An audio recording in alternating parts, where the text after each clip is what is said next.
Lorsqu'en 1961, les premières personnes ont été exécutées, par curiosité, ils ont tous convergé vers le lieu où devaient être exécutées ces personnes qui ont été condamnées pour vol.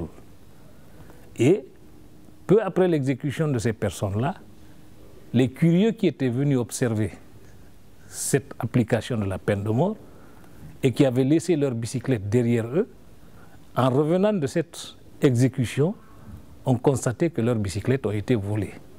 Comme pour dire, le fait d'avoir appliqué la peine de mort pour les voleurs n'a pas dissuadé les autres voleurs à continuer à opérer des vols.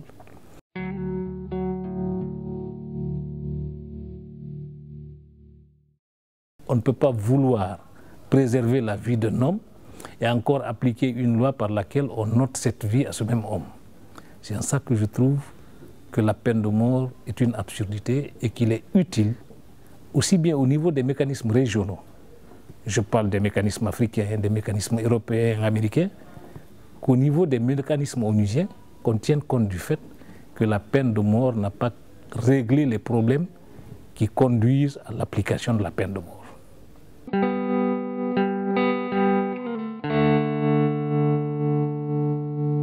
C'est qu'entre 1984 et 2008, il est arrivé qu'une période soit consacrée comme moratoire pour la suspension de la peine de mort. Le président de la République en personne, après ces exécutions extrajudiciaires qui se sont produites peu après la prise du pouvoir par l'armée, avait fini par dire qu'on ne doit plus ôter la vie à un Guinéen par l'application de la peine de mort.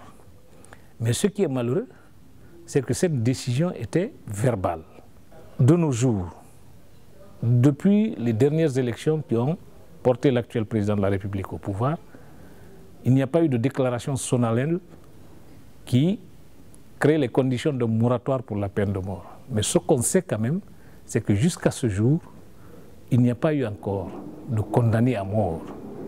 Ce qu'il faut retenir, c'est que même si de manière systématique la peine de mort n'a pas été abolie, ce petit moratoire nous amène à penser que le président de la République a certainement l'intention d'adopter une telle attitude sans l'avoir déclaré solennellement.